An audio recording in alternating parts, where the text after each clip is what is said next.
Təbiətdə yalnız birləşmələr şəklində yayılıb, parça və kağızın ağardılmasında istifadə olunur. Kəskin iyili boğucu qazdır. Verilmiş ifadələr hansı maddə üçün doğrudur? Bizə məlumdur ki, bu, yəni təbiətdə birləşmə şəklində parça və kağız ağardılmasında və kəskin iyili olan D variantında olan xlor qazıdır.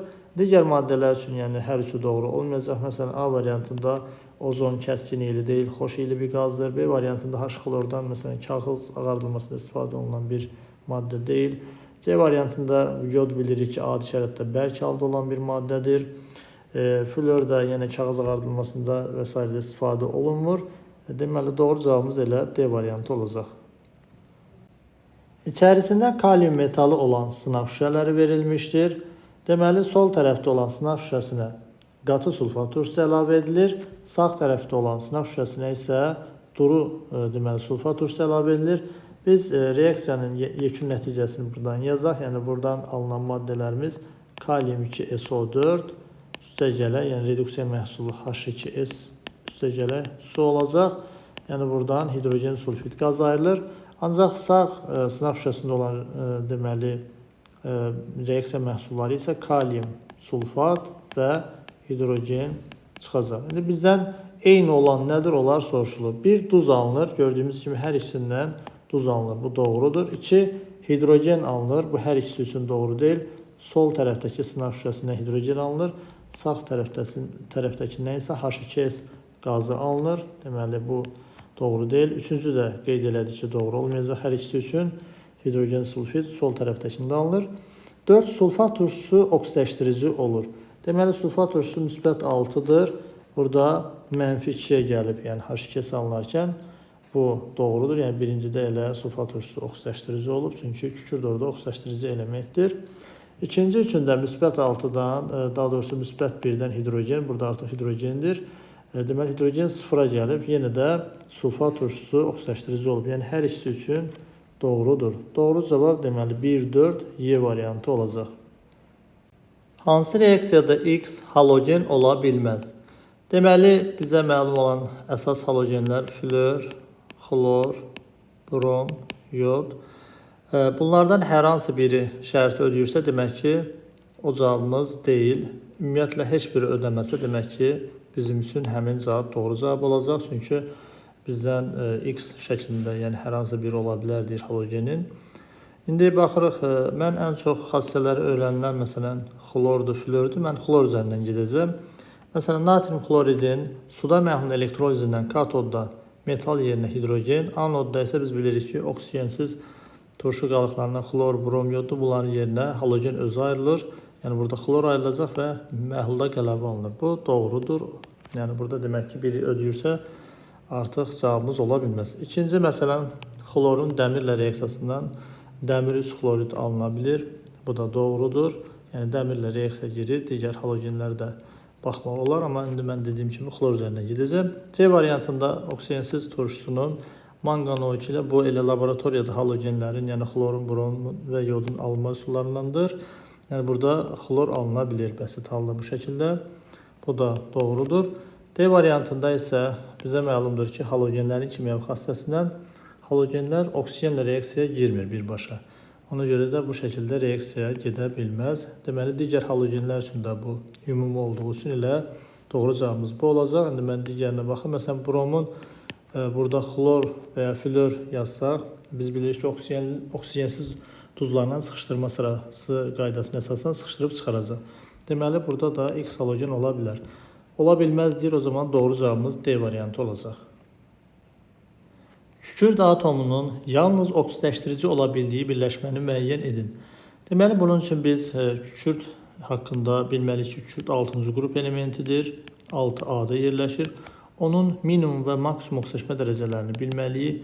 Minimum biz bilirik ki, qrupundan 8 çıxmaqla, maksimum da qrupuna bərabər, yəni qeyri-metal olduğu üçün belə tapa bilərik. Oksidləşmə dərəcəsi müsbət 6 olacaq. Artıq aralıq oksidləşmə dərəcələri də var. Əsasən müsbət 4 olaraq və ya 0 belə deyək göstərir.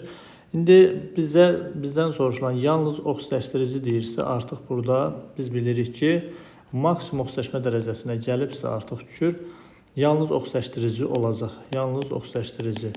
Ancaq minimum oksidaşma dərəcəsindədirsə artıq elektron ala bilməz. Yalnız reduksiya, yəni elektron verə bilər.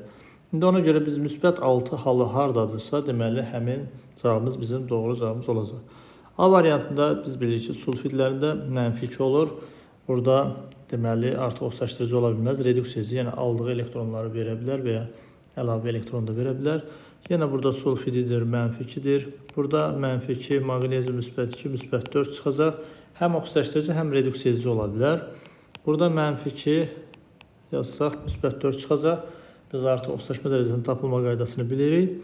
Burada -2 yazsaq, deməli, ümumiyyətlə, sulfatlarında belə yadımıza saxlaya bilərik. Misi bilməsək belə, buradan -6 çıxdığını bilə bilərik.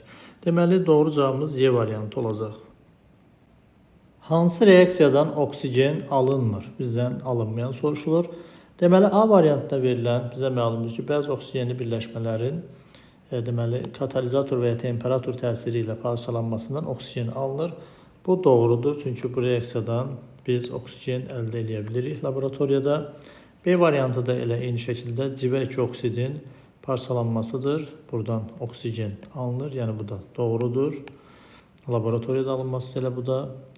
C variantında isə buradan alınan maddələrimiz yazaq. Kalsium oksid və karbon qazı alınır. Deməli, bu yanlışdır. Buradan oksigen qazı alına bilməz. Elə bizim doğru cavabımız da bu olacaq. Digər variantlara baxası olsaq, oradan da yəni hidrogen peroksidin ilə parçalanmasından yenə laboratoriyada oksigen alına bilir və kalium permanganatın parçalanmasından da laboratoriyada oksigen alına bilir. Bu da doğru olacaq. Deməli, alınmır deyə bizdən soruşulur. Doğru cavab C variantı olacaq. Cədvəldə qaz qarışığı olaraq amonyak və hidrogen verilmişdir. Hidrogen atomlarının sayı bərabər olarsa, qarışığın orta molyar kütləsi bizdən soruşulur. Biz deməli qarışıqların orta molyar kütləsinin hesablanması düsturunu bilirik. Yəni buna əsasən gedəcəyik. Sadəcə burada bizə bir şərt verilib. Hidrogen atomlarının sayı bərabər deyə. Normalda biz baxırıq 1 molunda 3 mol deməli hidrogen var. Bunun 1 molunda 2 mol. Deməli 2 və 3-ə ortaq bölünən olaraq biz 6 götürsək, 6 3-ə bölsə, deməli 2 mol bunu götürməliyik. Bərabər olması üçün 3 molda hidrogen götürsək, yəni bu şəkildə onların hidrogen atomlarının sayı bərabər olar.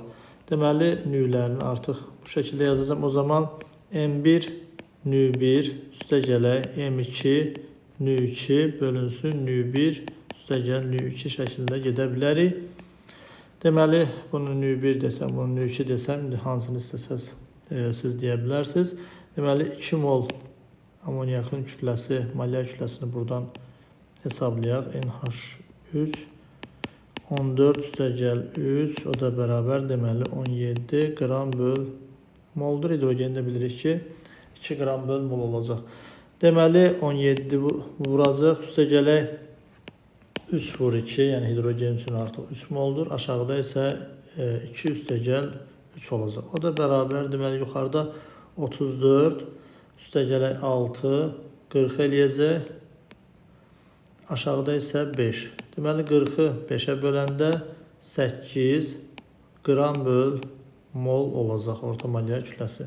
Deməli, doğru cavab B variantı. Cədvəldə Xn iyonu verilmişdir. Proton sayı A-dır, elektron sayı A üstə gəl 2-dir. Xn iyonu yenidən 4 elektron verdikdən sonra əmələ gələn iyonun yükü bizdən soruşulur. Deməli, əvvəlcə biz həmin iyonun yükünü müəyyən eləyək.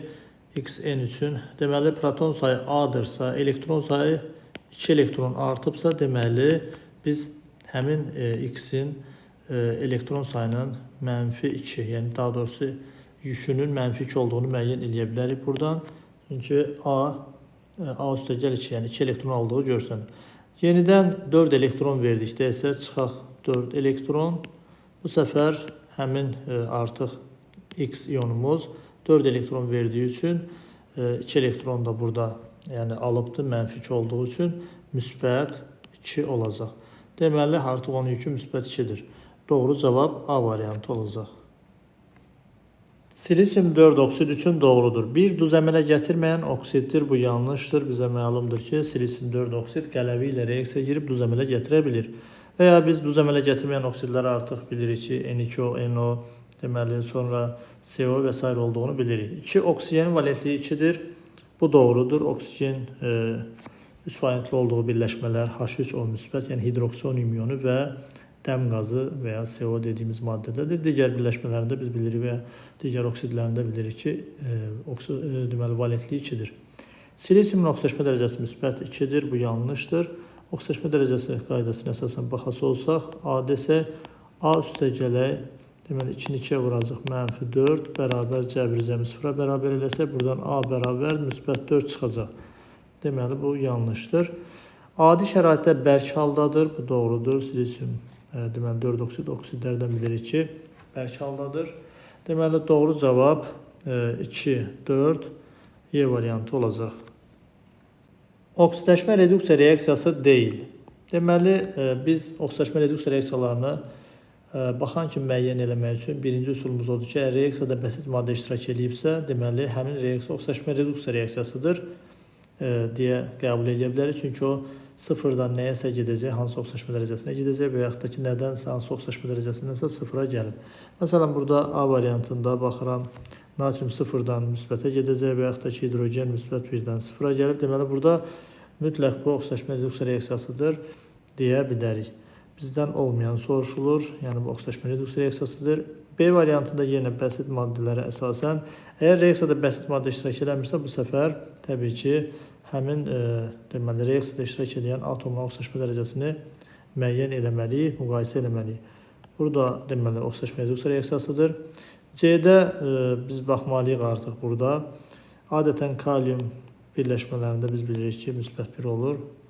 Xlor, deməli, burada şübhəli olan element xlor təbii ki, oksigen də işlər birləşmələrində -2 olduğuna görə burada müsbət 5-dir. Məsələn, burada -1-ə gəlib, burada da müəyyən eləyəsi olsaq müsbət 7-dir. Deməli, bu da oksidaşma dərəcəsi dəyişdiyi üçün oksidaşma reduksiya reaksiyasıdır. D variantında deməli, yenə elementlərin oksidaşma dərəcələrini yoxlaya bilərik. Ancaq baxıram Y variantında elə bəsit maddə olduğu üçün, həmin reaksiyada oksidaşma reduksiya reaksiyası olduğu üçün biz D-ni yoxlasaq görərik ki, heç birinin oksidaşma dərəcəsi dəyişməyib. Deməli, adi reaksiyadır. Yəni, burada elementlərin oksidaşma dərəcəsi dəyişməyib. Ona görə doğru cavabımız elə D variantı olacaq. Kimyəvi hadisələri müəyyən edin. Bizə məlumdur ki, kimyəvi hadisələr zamanı maddələrin tərkibi, quruluşu və ya xassəsi dəyişir. Ancaq fiziki hadisələr zamanı ancaq maddənin aqreqat halı, forması və s. dəyişir. 1. Quru buzun sublimasiyası. Burada təbii ki, suyun tərkibi dəyişmir. Burada ancaq aqreqat halı dəyişir. Deməli, bərk haldan qaz halına keçir.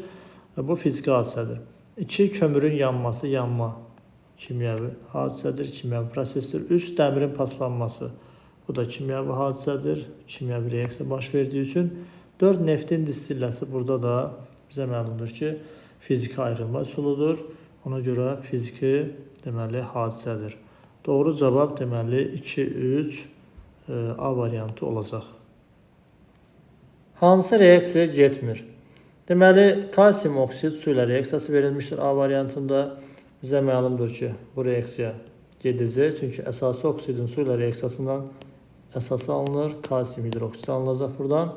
B variantında suda həll olan turşu oksididir. Su ilə reaksiyasından, yəni hansı turşunun anhidrididirsə, yəni bu sulfat turşunun anhidrididir və sulfat turşusu əmələ gətirəcək. Bu da doğrudur. C-də isə suda həll olmayan əsası oksiddir və əsasla reaksiyası verilib. Bu reaksiya getmir. Digər variantlara da baxaq. Deməli, D-dən natrium hidroksidin, yəni əsas turşu reaksiyası demək olar ki, hər zaman gedir və burada neytrallaşma baş verəcək, duz su alınacaq.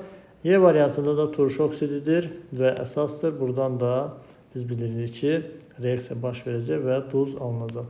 Deməli, reaksiya getmir bizdən soruşulur. Doğru cavab C variantı olacaq. Cədvəldə maddələr olaraq X, Y, Z verilmişdir. Hər birinə uyğun ərimə temperaturu və qaynama temperaturu verilmişdir.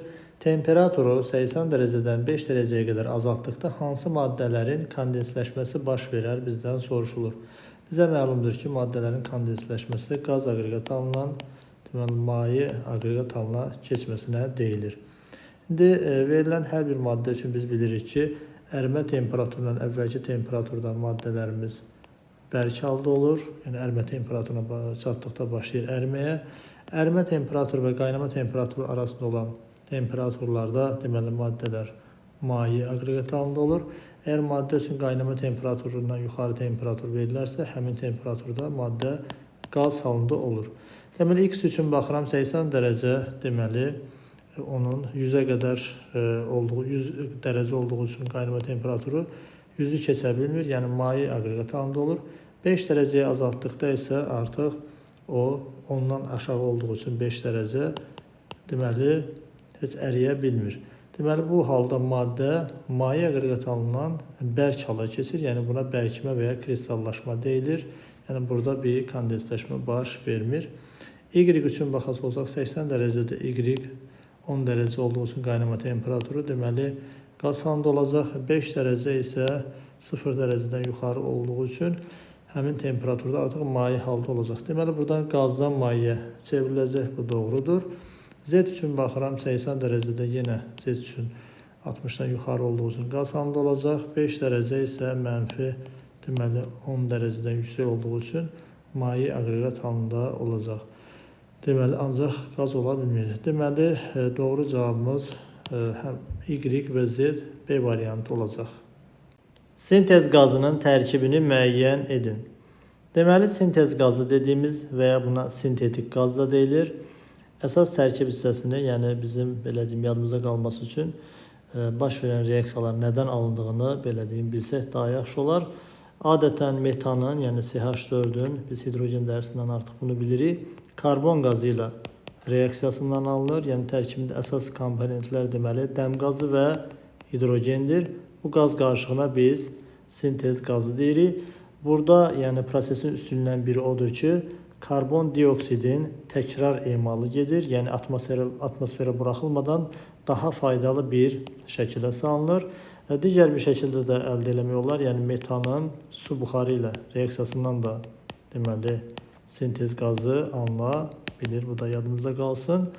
Və əsasən biz bilirik ki, sintez qazının sintetik yanacaq istehsalında və ya metanol istehsalında istifadə olunur. Deməli doğru cavab C variantı olacaq. İfadələri maddələrə uyğun olaraq eyilir Venn diaqramında qeyd edin. Gördüyümüz kimi Venn diaqramında 0,5 mol azot və 1 mol azot 4 oksid deməli qazları verilmişdir.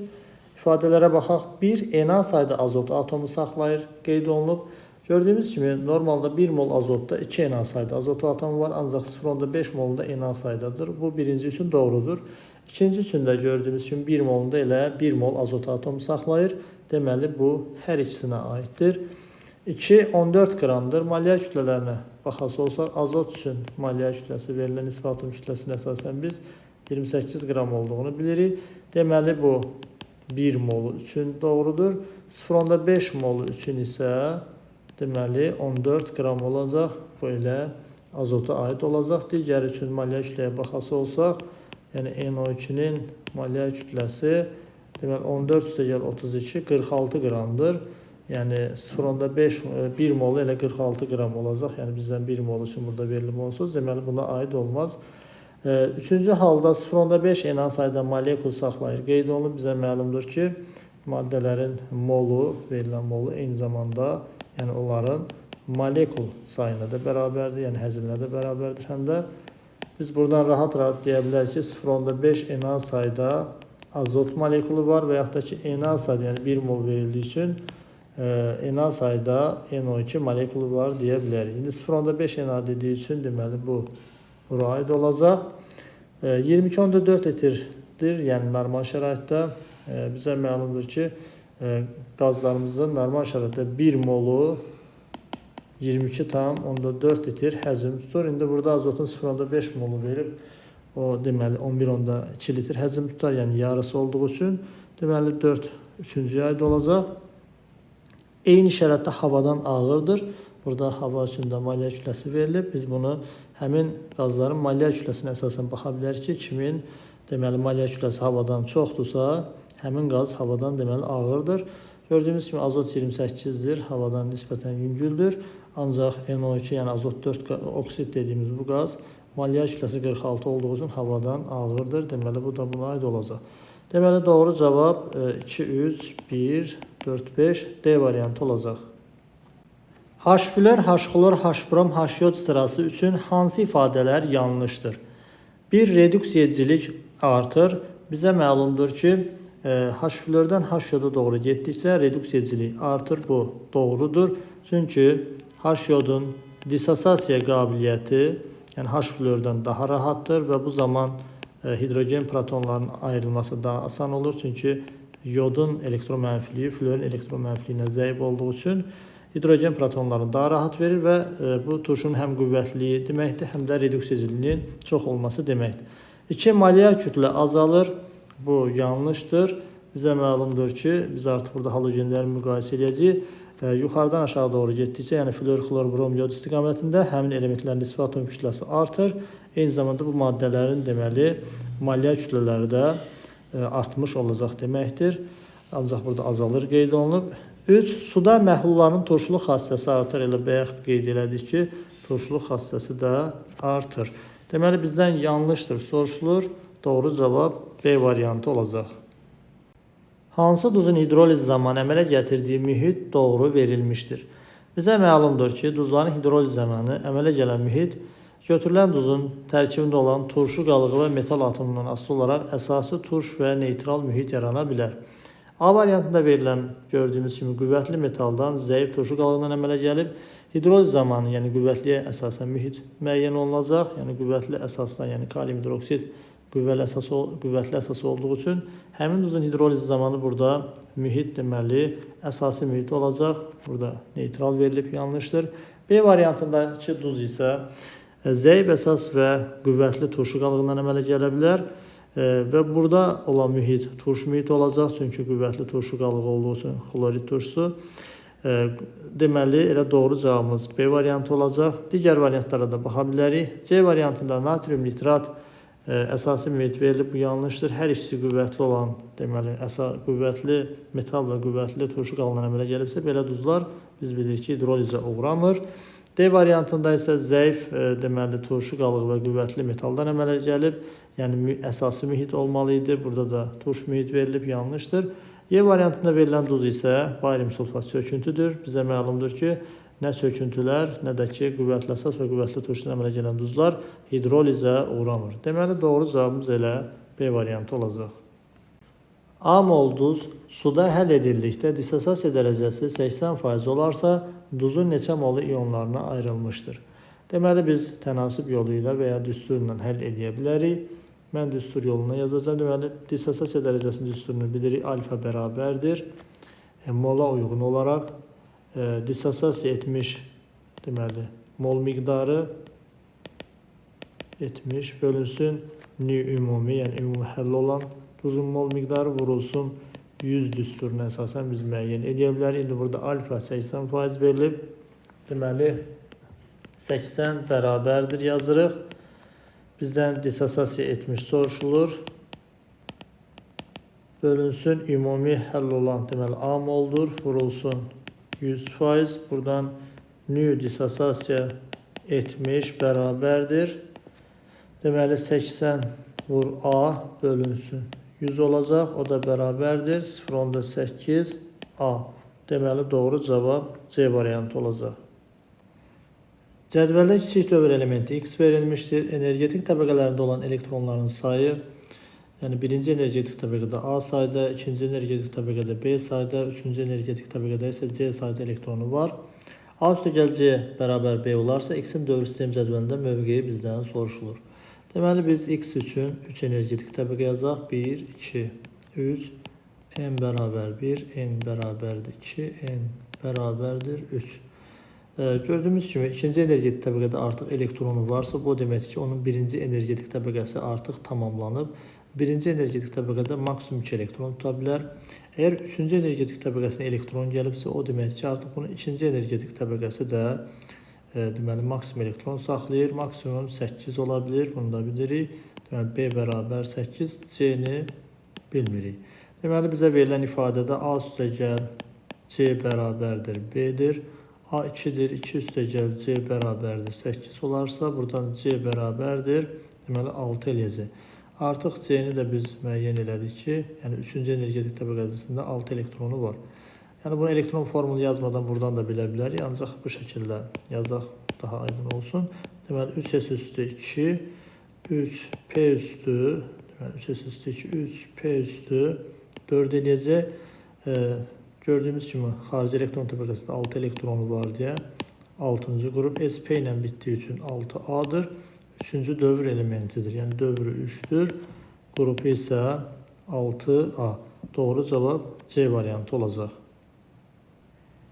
Cədvəldə reaksiyanın sürəti 0,4 mol bölü litr per saniyə olarsa, başa çatma müddəti 40 saniyə verilib. 0,16 mol bölü litr per saniyə olarsa, başa çatma müddəti bizdən soruşulur. Bizə məlumdur ki, deməli sürət düsturundan VT2 bölü VT1, yəni sürət zamanla tərs mütənasibdir. Tau1 bölü Tau2 şəklində yaza bilirik. İndi burada VT2 gördüyümüz kimi 0,16, VT1 0,4 bərabərdir. Tau1 deməli verilib, daha doğrusu da yerinə yazaq, 40 verilib. Tau2 isə yəni x şəklində verib bizdən soruşulur. O zaman 0,16 bölü 0,4 yəni 4 bərabərdir 40 böl biz x yaza bilərik. Buradan da x bərabərdir, deməli 40 böl 4 eləyəcək, o da bərabərdir 10 saniyə. Doğru cavab A variantı olacaq. Cədvəldə oksigen miqdarı 44,8 litr olarsa normal şəraitdə kütləsi x-dir. 0,5 mol olarsa, kütləsi y olarsa, x üstəgəli y-in cəmi bizdən soruşulur. Deməli, oksigen üçün biz bilirik ki, molyar kütlə 32 qramdır. Deməli, qaz halında 44,8 litr üçün, yəni bu eyni zamanda 22,4 litri deməkdir və yaxud da ki 1 molu deməkdir. Biz artıq bunu bilirik. O zaman bizdən 44,8 litr üçün soruşursa, yəni tənasüb şəklində həll edə bilərik. Elə x də buradan bərabər olacaq. Deməli 32 bölü 44,8, yəni 2 dəfə olacaq. 32 2-yə vuracaq, 64 qram eləyəcək. Digər 0,10, yəni 1 molu üçün artı oksigen üçün 32 qram olduğunu bilirik. Bizdən 0,5 mol üçün kütləsinin y olduğu soruşulub. Y buradan bərabərdir. Yəni 0,5 32-yə vuranda 16 eləyəcək. Deməli 64 üstəgələk 16, o da bərabərdir 80 qram eləyəcək. Deməli, doğru cavab A variantı olacaq. Dövr sistem cədvəlinin kiçik dövrləri verilmişdir. Elementlərin hansı xassəsi hər iki istiqamət üzrə azalır? A variantında proton sayı verilmişdir. Bizə məlumdur ki, dövr sistem cədvəli üzrə elementlərin proton sayının artması elə ardıcıllığı ilə düzülüb. Ona görə biz baxas olsaq, yuxarıdan aşağı azalır. Ancaq soldan sağa isə, yəni ikinci ox istiqamətində isə artır. Yəni bir yanlışdır. İyonlaşma enerjisi, deməli biz adicə 7-ci qrup elementləri üçün bunu müqayisə edəndə daha yaxşı yadda qalır. Yəni flor, xlor, brom, yod istiqamətində yuxarıdan aşağı doğru getdikcə artırsa aşağıdan yuxarı azalacaq. Bu doğrudur. Amma iki istiqamətində flora yaxınlaşdığı üçün elektron mənfilik artır. Bu yanlışdır. Deməli, reduksiyacılık qabiliyyəti bizə məlumdur ki, bu da birinci qrup metalları olaraq litiumdur, natriumdur, kalium bu şəkildə yadımıza saxlaya bilərik ki, yuxarıdan aşağı getdikcə reduksiyacılık artır, amma aşağıdan yuxarı isə azalır, yəni bir üçün doğrudur. Soldan sağadır, yəni iki istiqamətində də yəni metallıq azalır, qeyri-metallıq, yəni flora doğru yaxınlaşdığı üçün, artdığı üçün yəni oksidaşdırıcılık artmış olur. Elə reduksiyacılık demək ki, hər iki istiqamətdə azalmış olacaq. Elə doğru cavabımız C variantı olacaq. Digər variantlara da baxaq. Deməli, elektron mənfiliyi verilib. Bizə məlumdur ki, aşağıdan yuxarı elektron mənfiliyi artır. Yəni flora yaxınlaşdığı üçün azalmır. Ona görə yanlışdır. Valent elektronlarda yəni bizə məlumdur ki, eyni qrup daxilində dəyişmir. Soldan sağa isə artır. Doğru cavab elə C variantı olacaq. Turş duzların alındığı reaksiyaları müəyyən edin. Dəmirin qatı sulfat turşu ilə reaksiyasından bizə məlumdur ki, normal duz alınır. Ancaq oradan alınan reduksiya məhsulları, yəni duru sulfat turşu ilə reduksiya məhsulundan fərqlənir. Amma alınan duz isə hər ikisi üçün normal duzdur. İkincidə isə qurğuşunun qatı sulfat turşusuna reaksiyası xüsusi haldır. Buradan turş duz alınır. Bunu qatı sulfat turşusu bölməsindən bilirik. Üçüncüdə kalium sulfatın eyni ilə, yəni duzun tərkibində olan turşu qalığının eyni şəkildə turşu ilə təsir eləsə, burada turşdaşma baş verir. Yəni turş duzu alınacaq buradan. Kalium HSO4. 4-də isə qeyri-metal olan kükürdün kalium hidroksidlə reaksiyasıdır. Buradan normal duz alınır. Bunda kükürt bəhsindən də biz bilirik. Deməli, bu da normal duz olacaq. Yəni kalium 2S, kalium sulfit duzları olacaq. Deməli, doğru cavab 2-3 Y variantı olacaq. Verilmiş molekulda rabitələrin neçə faizi pi rabitəsidir?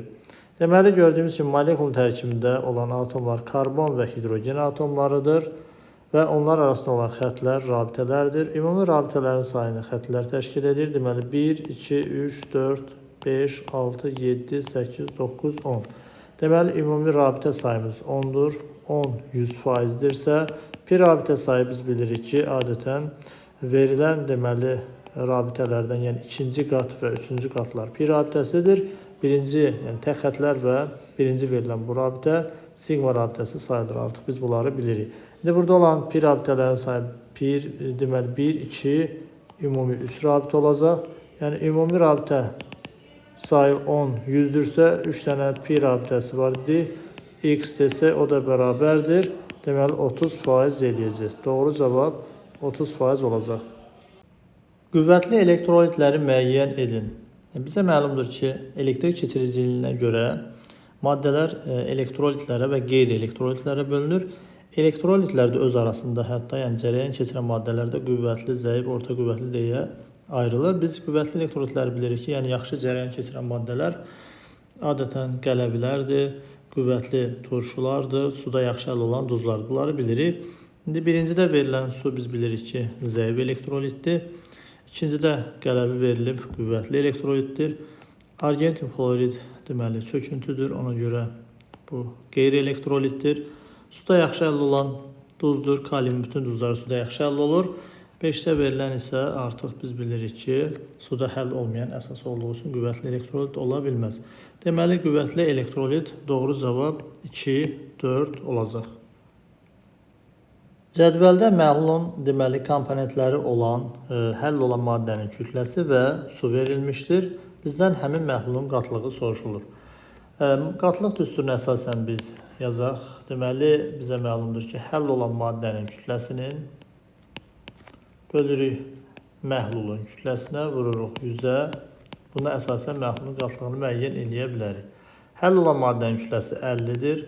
Məhlulun kütləsi bizə məlumdur ki, həll olan maddə və həlledicinin kütlələrinin cəminə bərabərdir. Buraq 100%, o da bərabərdir. Deməli, 50 böl 200 vur 100 olacaq. O da bərabərdir. Deməli, 50 böl 2, yəni 2 xısa gedəcək. 50, o da 25% olacaq. Doğru cavabımız deməli 25%. Ozon üçün hansı ifadələr doğrudur? 1. Kimyəvi cəhətdən oksigenden daha fəaldır. Bu doğrudur. Ozon, deməli, atomlar oksigenden geri qalır, ancaq oksigenden qüvvətli oksidaşdırıcıdır. 2. Fotosintez prosesi zaman əmələ gəlir. Bu yanlışdır. Fotosintez prosesi zaman oksigen əmələ gəlir. 3. Adi şəraitdə gümüşü oksidaşdırır. Elə bu onun oksigenden fəal olduğunu göstərən bir nümunədir. Bəli, deməli, adi şəraitdə gümüşü oksidaşdırır, ancaq oksigen adi şəraitdə ondan deməli, gümüşlə reaksiya girə bilmir. 4. Dezinfeksiya edici xassəyə malikdir. Bu da doğrudur. Yəni, suların ozonlaşdırılması və s. bununla bağlıdır. 5. Havadan yüngüldür. Bu yanlışdır. Biz ozonun və ya oksigenin fizik xassələrindən bilirik ki, ozon da oksigen də havadan ağır qazlardır. Çünki onların molyar kütləsi, yəni ozonun molyar kütləsini hesablayası olsaq, deməli 48 qram böl moldur. Havanın isə molyar kütləsi, orta molyar kütləsi 29 qram böl mol olur. Deməli, doğru cavab 1, 3, 4 olacaq.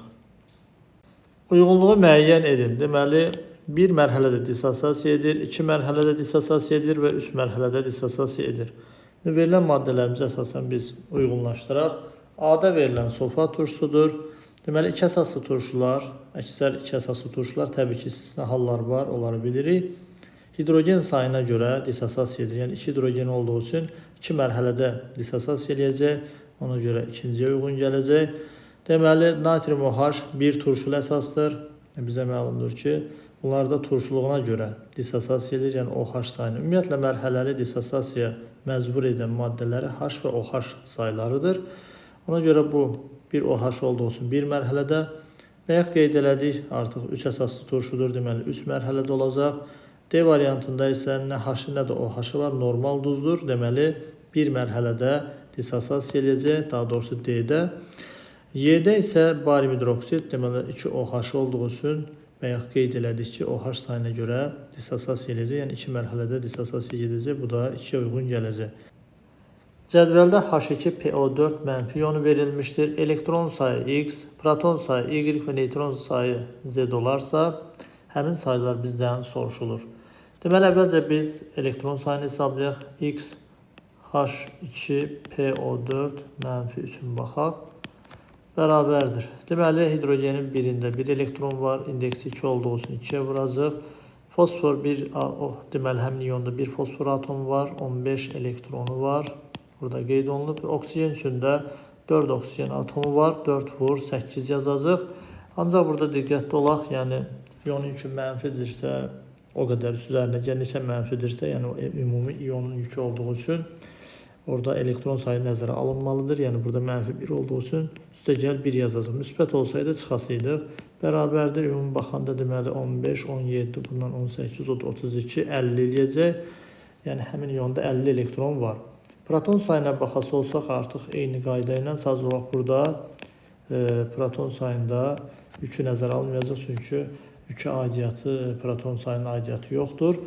Yenə 2 vur 1, üstə gələk 15, üstə gələk, yəni proton sayı 15 olduğu üçün, elektron sayına bərabər olduğu üçün 4 vur 8, o da bərabərdir. Deməli 49 çıxacaq. Neytron sayına gəldikdə Z H2PO4 mənfi iyonunda bərabərdir. Hidrogende gördüyümüz kimi neytron sayı 0-dır. 31-dən 15 çıxanda 16-dır. Oksigende yenə 8. Deməli, 2 vur 0 üstə gələk. Deməli, 16 vur 1, yəni 16 olacaq. Bu da 4 vur 8. O da bərabərdir. Deməli, 16 ilə biz 32, 48 neytronu olacaq. 1 mol alüminium hidroksid və 1 mol xlorid turşusu arasında baş verən reaksiya tənliyini yazın, əmsallaşdırın və alınan duzu adlandırın. Deməli, alüminium hidroksidin formunu yazaq. Alüminium OH3. Üstə gələk 1 mol xlorid turşusu dediyi üçün elə bu şəkildə yazacaq. Və alınan duz biz bilirik ki, H və OH sayının neytrallaşdırılmasına əsasən, yəni əsas turşu arasında gedən reaksiyadan bu şəkildə müəyyən edir ki, bir H, bir OH neytrallaşdırır. Deməli, burada 2 OH artıq qalacaq və əsası duz alınacaq. Üstə gələk 1 molda su, H2O. Çünki bir H, bir OH-ı neytrallaşdırdığı üçün. İndi bizdən reaksiya tənliyini yazın deyirdi. Bu reaksiya tənliyimizi birinci üçün. İkinci üçün əmsallaşdırın. Əmsallaşdırma ehtiyacı yoxdur bu reaksiyanın. Çünki hərəsindən 1 mol götürdükdə bu şəkildə, yəni əmsallaşdırmaya ehtiyac olmadan reaksiya tənliyini yazmaq olur. Üçüncü olaraq, deməli, duzun adı, yəni alınan bu əsası duzumuzun adını adlandıraq. Deməli, metalın adı əvvəlcə alüminium, deməli, dihidrokso, 2 dənə OH olduğu üçün hidrokso, bir xlor atomu olduğu üçün xlorid bu şəkildə adlandırılır. Reaksiyaya əsasən 20 qram kalsium reaksiya daxil olduqda 320 kilojol istilik ayrılır. Reaksiyanın istilik effektini və kalsiumun yanma istiliyini hesablayın. Deməli, biz əvvəlcə birinci hal üçün reaksiyanın istilik effektini müəyyən edək. Yəni, reaksiya tənliyi üzərindən baxaq. Deməli, reaksiyamızın əmsallaşmış halına uyğun udulan və ya ayrılan istilik miqdarını biz bilirik ki, reaksiyanın istilik effekti deyilir. Kalsium oksid, deməli, yəni Q-nü bizdən soruşur. Normalda verib ki, 20 qramdan, yəni bu ayrılan istilik miqdarıdır. o 320 kilojoule. Ancaq biz bilirik ki, reaksiya tənliyi üzrə reaksiya daxil olan maddəyə əsasən ayrılan istilik miqdarına biz istilik effekti deyirik. Burada 2 vur 40, yəni 80 qram reaksiya daxil olarkən ayrılan istilik miqdarına biz yəni Q kilojoule buna istilik effekti deyəcəyik. Buradan da Q bərabərdir. Deməli 2 vur 40 vuraq 320 bölünsün deməli 20. Buradan 40-dan 20 ixtisar gedir 2-yə. 2 vuranda 4. 4'ü də 320'ye vuranda deməli 1280 kilojoule eləyəcək. Deməli birinci üçün biz reaksiyamızın istilik effektinin 1280 kilojoule olduğunu müəyyən elədik. İkinci hal üçün isə bizdən yanma istiliyi soruşulur. Biz bilirik ki, yanma istiliyi yanan maddənin, yəni 1 mol maddə yanarkən ayrılan istiliyə deyilir. Yəni Q yanma, burada kalsiyumdan söhbət gedib, yanan maddə kalsiyumdur. Bərabərdir reaksiyanın istilik effektini Q istilik effekti bölünsün yanan maddənin əmsalı, yəni kalsiyumun əmsalı 2 bu şəkildə tapacaq. Yəni 1280 bölünsün 2, o da bərabər eləyəcək deməli 640 kilojoule.